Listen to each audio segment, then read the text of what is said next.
Okay, so today I'm going to be showing you how to install LED headlights and halos into any old car you're choosing. So for my example today, I'm going to be using my 1971 Chevy C10. Now as you can see, I already gave the headlights a little test fit because I just want to make sure they work and they fit and all that stuff. But what I'm going to be showing you how to do is how to wire in the LED bulbs that these require, because they're LED reflector beam headlights, and then how to wire in the halos with the low beam lights, because I still want those things to work. So I'll set everything up and then I'll show you guys the process. Hey, Jose, something I forgot to tell. That's what I wanted to tell you. Slowpoke Rodriguez, he pack a gun.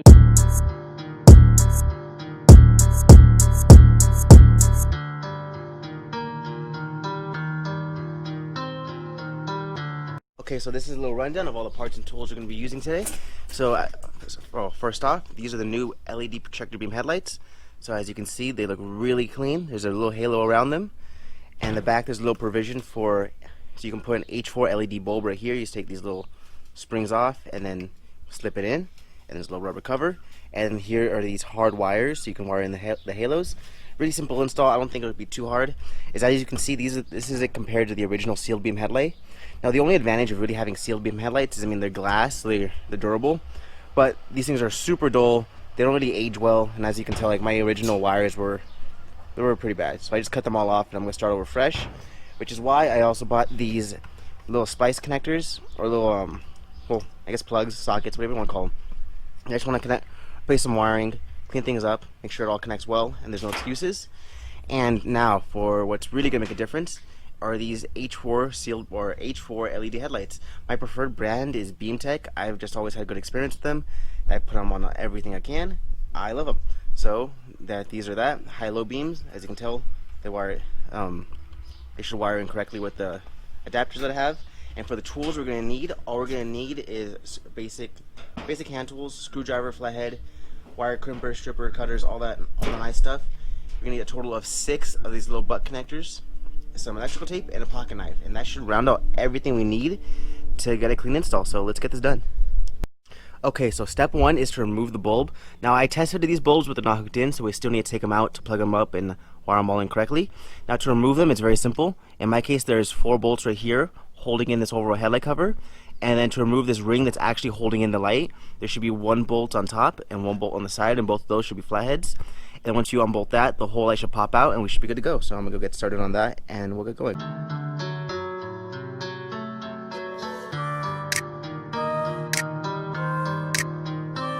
Okay, let's take a second to talk about wiring. So when I was removing my original sealed beam headlight, I decided to cut off the plug going to it and resplice in a new one because I did not want to use the old school one on my new setup. So what I have here is a new plug that I need to hardwire in, and the wires that went to the previous plug. So what I need to do is I need to get a multimeter and check each one of these individually for which one's ground, which one is the power for the high beam, and which one's the power for the low beam. And as well, I need to wire in this and connect it accordingly. So I know if you're looking at this head on, an easy way to remember it is starting from right to left. If you're head on, this is ground, this is low beam, this is high beam. And alternatively, if it's the other way around, you can do it from left to right: ground, low beam, high beam. Or an easy way I found to remember is no power, low power, high power. So when you find out each one of these individually and see what that goes, splice it in. And another big issue that people find with wiring in halos is actually how to wire in the halo in and of itself, because I know, well, especially with these old cars, it's hard to find like places or connections to wire these to. So what I'm gonna go and do is I'm gonna wire it to the low beam actually. So when I find out which one of these go to the which one of these go to the ground, low beam, and high beam, I'm obviously going to connect the ground to the ground and the red wire going on the halo to the low beam. And I'm going to splice it in before the plug, and that way it's still going to be connected out back right here, and the plug's been going straight out, and it's going to be going to the LED bulb right back here. So there should be no issues, and whenever you turn on the low beams, it should turn on, and it should be looking nice and nice. So let's see how this goes.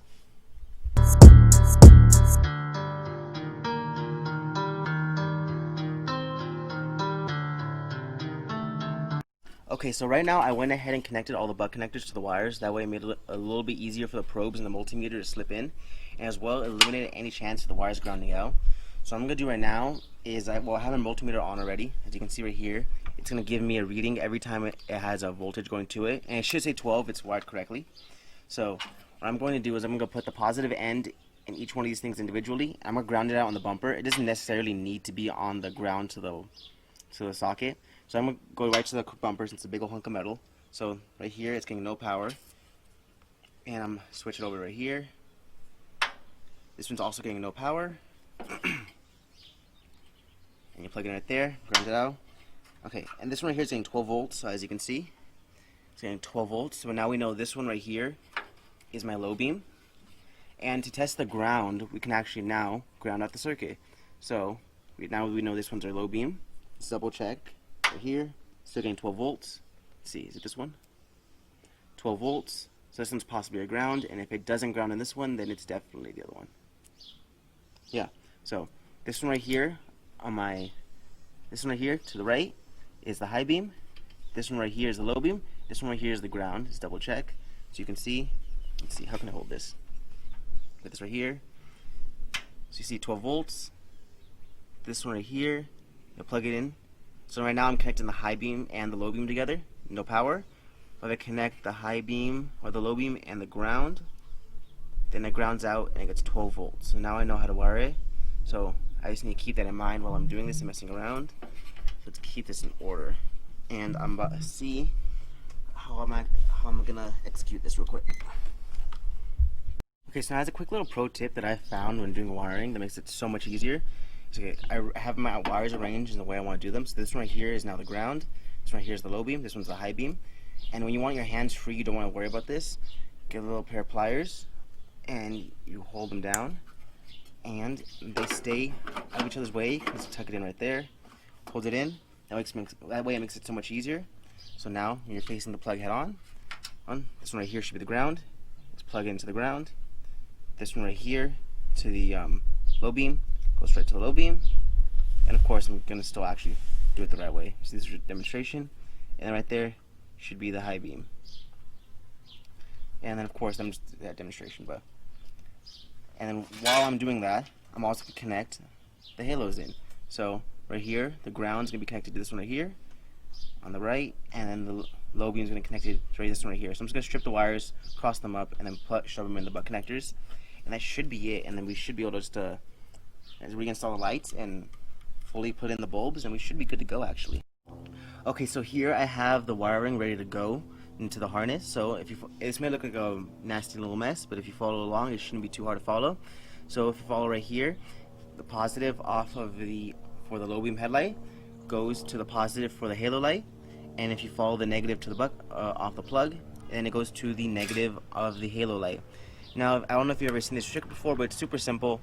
All you do is you just leave an ample amount of wire, and you just wrap it around itself, and then you wire it in. And that way it can fit into a single butt connector, and then you just use an ample amount of electrical tape to complete the install. Yeah, that should be it. Just plug these wires in, hardwire or crimp the lines down, and then once you put in the bulb, we should be good to go and then ready to rock.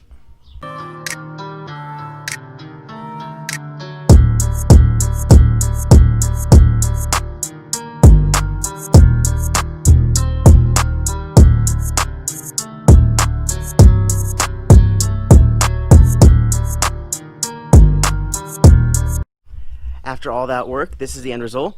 All the trim that's holding the light back in is bolted in place. As you can already tell, this thing is looking real nice right about now.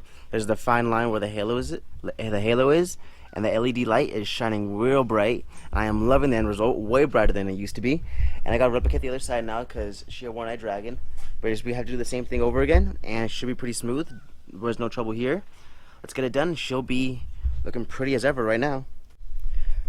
Okay, so now this is the end result. I probably should have some footage of how the originals looked lying around somewhere. But as you can tell, these new ones looking real crisp, real nice, making her look a lot newer now. Well, not newer, just a lot cleaner. Really liking it. If you're considering getting halos for your old school ride, or any ride for that matter, definitely should go for it. Also, it's complemented by all LED running lights. But 10 out of 10 would recommend. Really not that hard. Go out and get it done, guys. Join the club.